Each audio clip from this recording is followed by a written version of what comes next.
A or B? I was always struck at how really smart people make really stupid decisions. Left or right? The biggest risk we face isn't economic, political, or even climate-related risk. It's decision risk. Yes or no? Every second of reflection improves your judgment. Welcome to The Art of Deciding with Bruce Whitfield.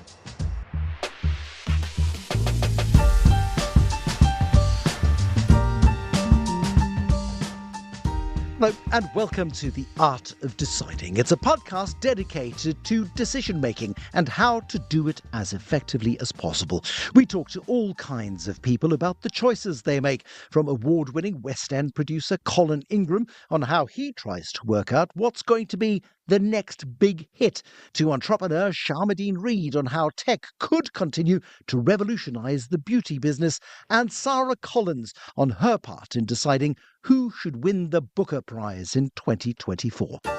But sometimes we find a fellow traveller, somebody like Nuala Walsh, whose book Tune In, How to Make Smarter Decisions in a Noisy World, is jam-packed with insights into decision-making based on solid research.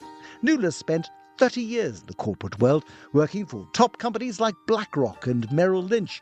Using all of that experience, she is now a behavioural scientist who runs her own consultancy, Mind Equity. She advises Fortune 500 companies, human rights organisations and sporting associations on the decisions they make. So I obviously think decision-making is interesting, but why did she make it her focus? I really chose the psychology of decision-making, and it wasn't just one particular event that led me to that point, if you like. It was really a pattern of misjudgment and bad decision-making that I saw everywhere. I had spent 30 years or so in corporate life, and I guess over that time, I was always struck at how really smart people make really stupid decisions. And more than that, it was how really successful people didn't understand human behaviour.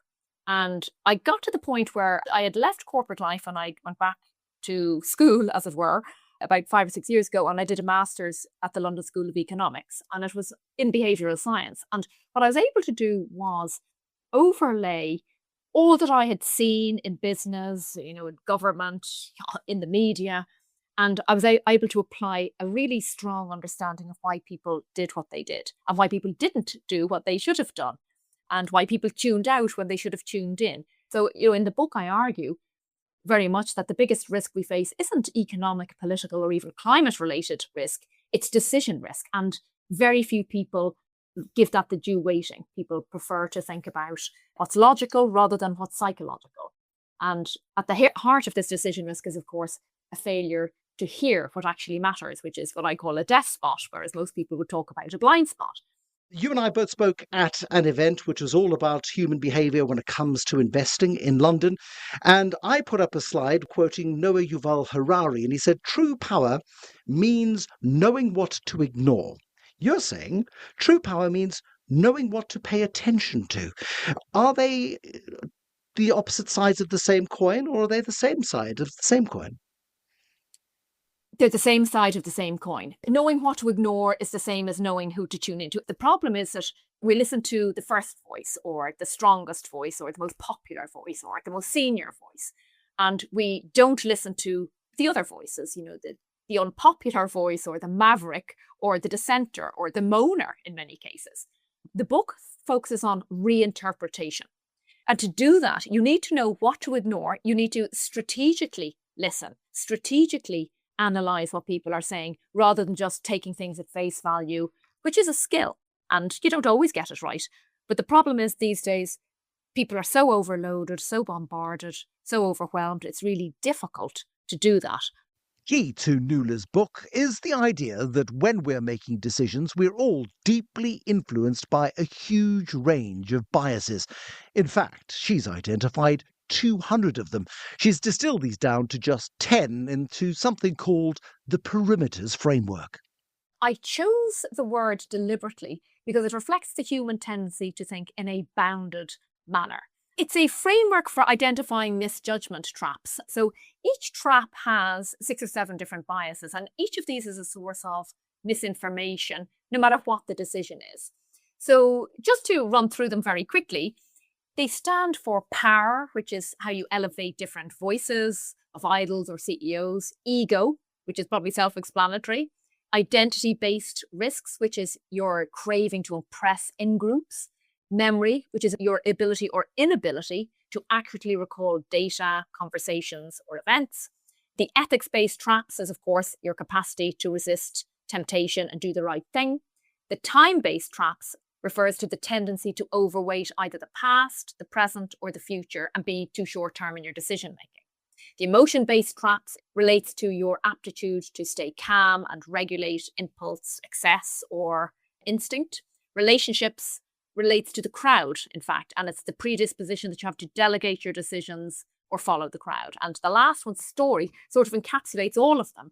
And that is your readiness to accept, political, organizational, market narratives as fact. And I've seen all of these play out in the boardroom, in the courtroom, in the operating room, and they are very much, unless controlled, they are a liability rather than an asset. I don't think that anyone who is au fait with all of the 200 biases that we have is necessarily going to avoid them all the time. The one thing that you are going to do by having a greater awareness of how people think and why people think is at least you're going to be more conscious of it, and you will make fewer errors than you might have previously. Is it status quo bias, this fear of not changing? Is it, impression management, this desire to impress everyone around you? Is it confirmation bias? You're just listening to whatever suits you and you think is right anyway. So when you're able to label the particular bias, you've much more chance of rectifying it and doing something about it. So for me, the hobby, if you like, is like playing bias bingo.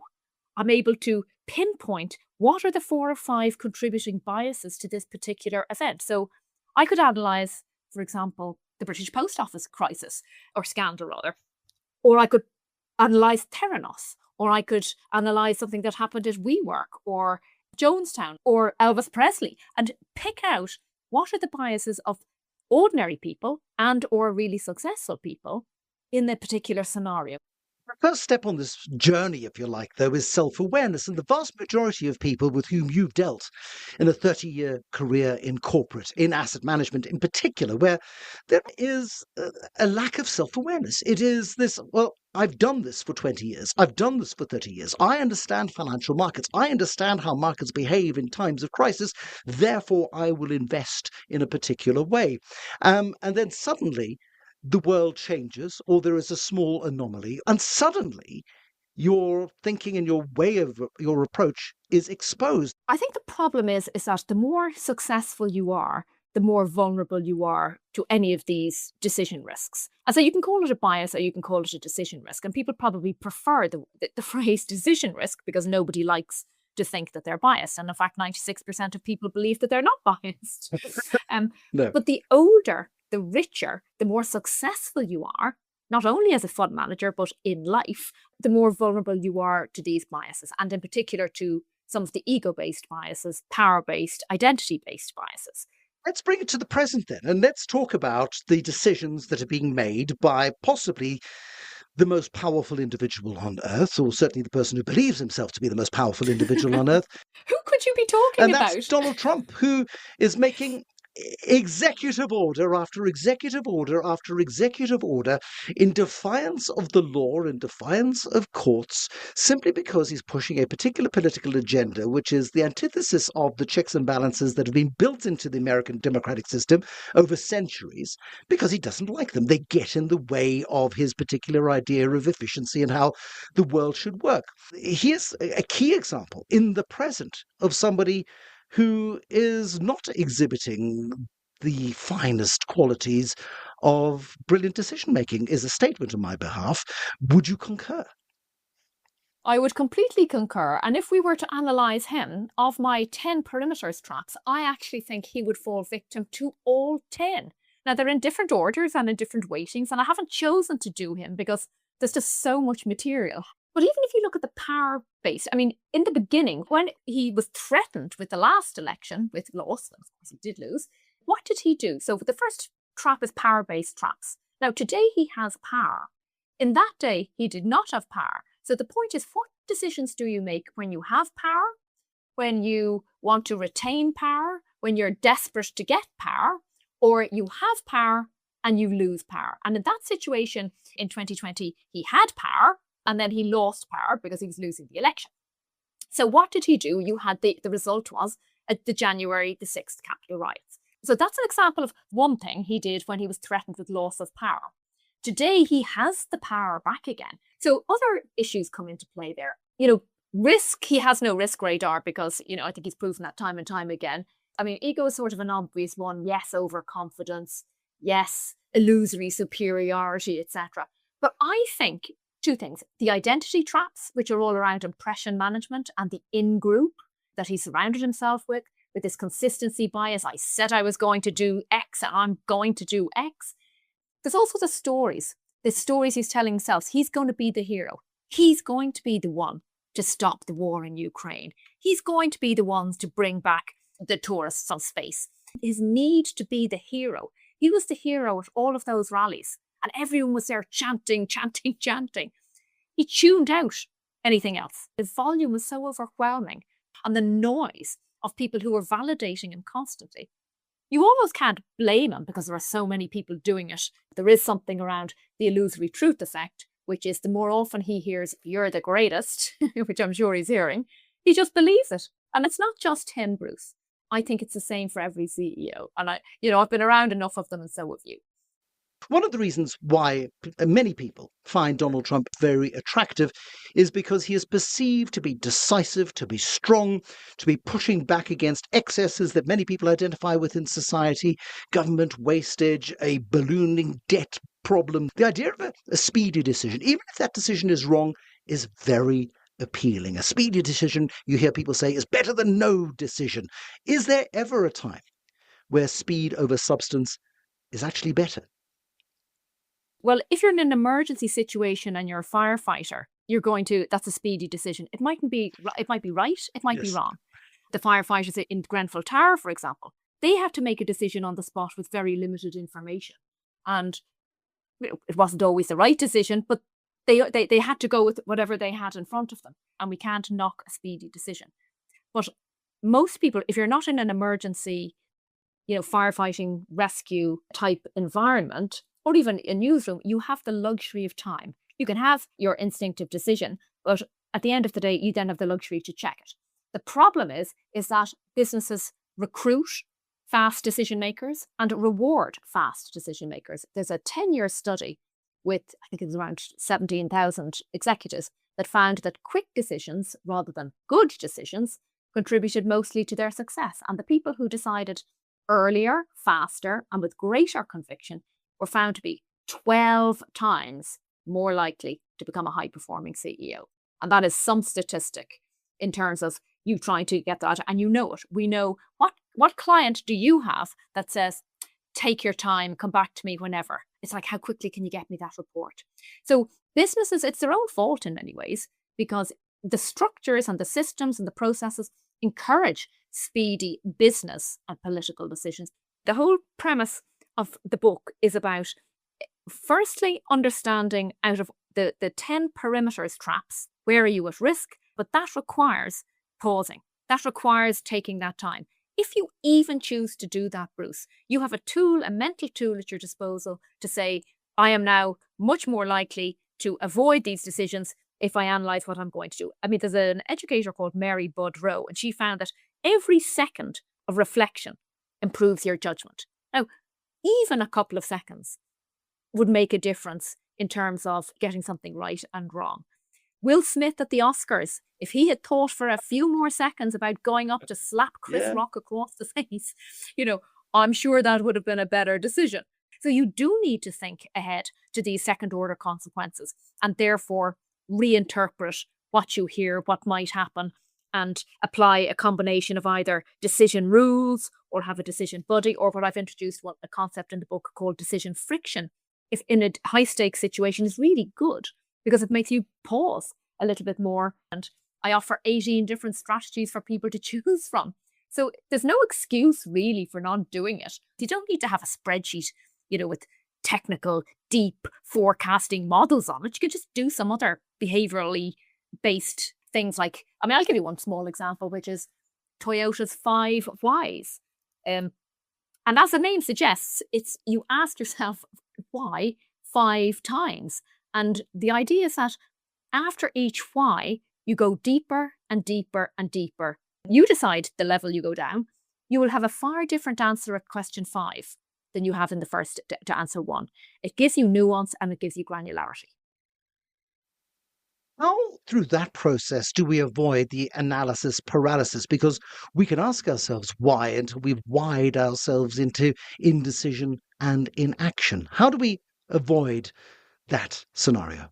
The analysis paralysis one is kind of easy. People just say you just give yourself a deadline. Now that sounds, it's that simple, is it? Well, actually it is, because every source of indecision is temporal. You're going to have to pick your college course. You're going to have to decide whether to press the nuclear button or not. You're going to have to decide, are you going to divorce or not? You may decide not to. Those kind of things, there is a shelf life. There is a timeline. When it comes to that, you can say, well, I'm going to decide by next year. I'm either going to stay married or I'm going to get divorced. I'm either going to sell my company or I'm not. Because otherwise, you are willfully allowing yourself to dwindle. The other thing you can do is quite simply, it's not quite phone a friend, but there is this, you can have it, what Adam Grant calls a challenger network, where you have a group of people who are not like you, who do not think like you, and will deliberately probe your reasoning. So taking this independent perspective thinking are very easy, well-known ways for people to avoid this default to error by having, a third-party decision diagnostic.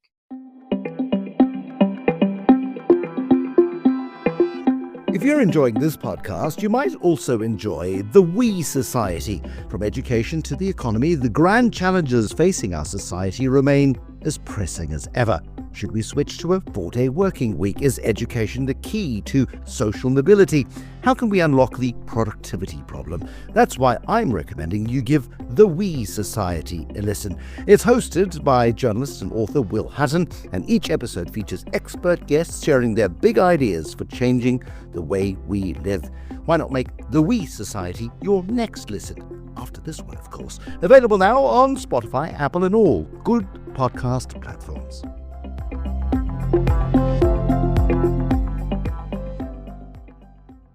So in episode 6 of this podcast, we spoke to Asbjørn Raklu, the police interrogator, who is revolutionizing the way police interrogations work. Asbjørn Raklu now teaches his students and teaches police forces across Europe that for every assumption you make as an interrogator, you should challenge yourself to the one phrase, what if the opposite is true? And it goes to challenging beliefs and biases and assumptions in the police interrogation framework and leads to better interrogation outcomes. Although it takes longer, you have to pause, as you suggest is a good idea.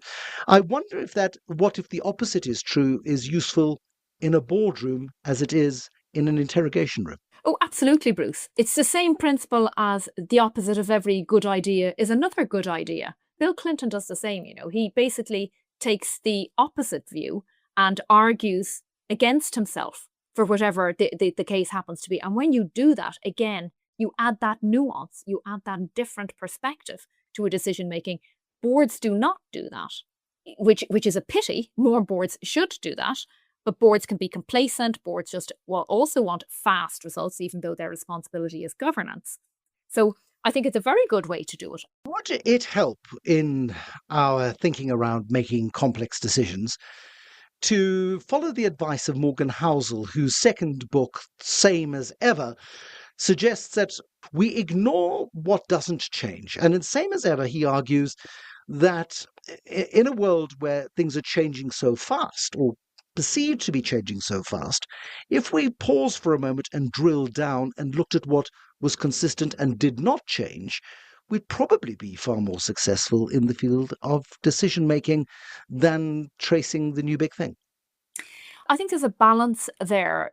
Whereas people are attracted to novelty, they're also attracted to familiarity. It is one of those idiosyncrasies of human behavior So they say that when you launch a product or you're introducing a new idea, that you have to play to both. If it's all new and shiny, that actually it doesn't have as much traction as a solution or a concept that has to have an element of familiarity. And there are scientific studies that show this. If it's too new and shiny, people discount it, or they don't trust it, or they look at it with curiosity for a short while, and then they move on to something that's a little bit more tried and tested. So I do think that it's true to a point, but it goes back to our earlier point about simplicity. We can't be so simplistic about decision making, or even if you use my framework, you will never make a bad decision again. Not true. You're probably guaranteed to make fewer, but you're certainly not guaranteed to make none. We're deluged by huge amounts of information, and therefore we seek simplicity and we seek the binary outcome. We seek binary answers. They're easy to compute, but we lose the nuance. We lose the essence of the complexity of how the world actually works. Why do we choose that? At the end of the day, people want an easy life. And this binary way of thinking makes life easy. So if you think, good or bad, right or wrong, A or B, and when you do that, you can tend to catastrophize. You decide it's either A or B, because one is going to work and be great and lead you to to eternal happiness, and the other one is going to lead you to misery and hell. So when you are binary in that way, it feels simpler in the moment, but actually it's leading you down a very negative path. It is restrictive, and it doesn't do you or your organization any good. Probably one of the most destructive forces when it comes to making decisions is emotion. Everything that we've ever experienced, every hardship, every joy, every delight, every experience we've ever had informs who we are and the way we respond to the world in which we live. Is there a particular way to suspend emotion to make more clinical, values-based, better quality decisions? You've got to look at the fact that there are 27 different emotions, 7 to 8 fundamental emotions, but they are nuanced. So, for example, you might pick anger as a core emotion, but then you might have rage or annoyance around that. So you might have awe, for example, and within that you might have surprise or amazement. So there are different levels of intensity when it comes to the emotions. So it's really important to know which one are you talking about, because when you can pinpoint which emotion you're talking about, whether you're expressing yourself or whether you're communicating with other people, you can actually deal with it a little bit differently. Let's pick fear, because fear is prevalent at the moment. Okay, you can pick fear. A lot of people are driven by fear at the moment, simply because a world which they believe to be predictable is no longer predictable. Yeah, for that, I would apply my favourite solution, which is the probability test. And I do this myself all the time, and it works. So I ask myself 3 questions. 1, what's the worst thing that can happen? Secondly, I ask, what is the probability or the likelihood of that happening? Okay. And then my third question is, if that happens, what will I do?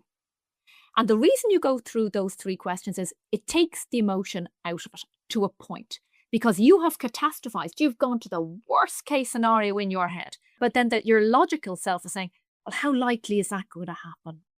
And you think, well, it's not really, but if it happens, I've got plan B there. And I have used this for many different scenarios. Companies have used this. Business leaders have used this for really high stakes decisions. It doesn't change the outcome of the decision, but it does take, your question was around emotion. How do you take the fear and it's the same if you're an investor. If you're not comfortable with this worst case scenario and you haven't got a plan B, well, it's likely you probably won't make the decision, or you will make a different decision until you have a plan B and a potential solution that suits you to a point. And I think that's how you decatastrophize and you take the emotion out of so many of these fear-based decisions. Back to Asbjørn's point, what if the opposite is true? I suppose, is particularly in that scenario. Is regret a force for good in decision making? Does it protect us from repeating the mistakes of the past? That's a very good question. regret aversion. So the answer has to be, it depends on the individual. You would like to think that regret aversion would stop people doing terrible things. And in many cases it does. Of course it does. I mean, none of us want regret. I mean, think about this now. Something you really, really regret. It's painful. And you're not thanking me for doing this because I am bringing up emotions that really are very unpalatable. It sticks with you for a very, very long time and it hurts. That's because it affects you. You're probably less affected if it hurts lots of other people. That's just human nature as well. When it hurts you, you are more regret averse. So it can protect if you have been hurt in the past. If you haven't been hurt in the past, it's less of a protection and less of an insurance policy. That's why the perimeter traps, I do argue, is a bit of an insurance policy. And companies are using it now with very deep diagnostics in terms of analysing how likely are you to suffer any of these traps. And different functions are liable to different traps, of course. The operations team is very different to the sales team. It's different psychological profile compared to the investing team.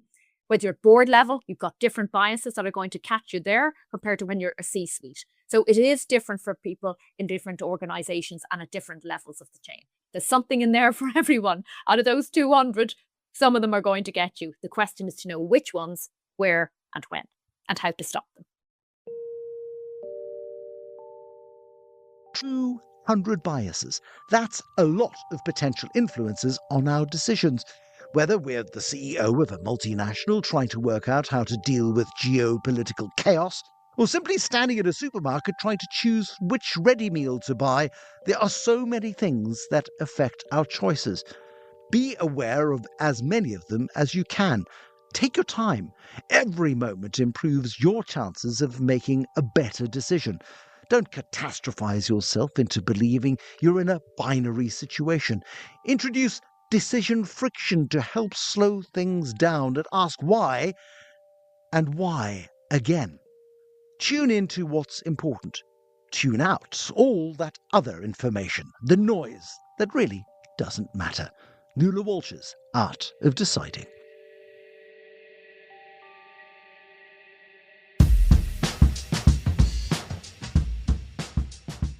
Thank you for listening to this episode of The Art of Deciding.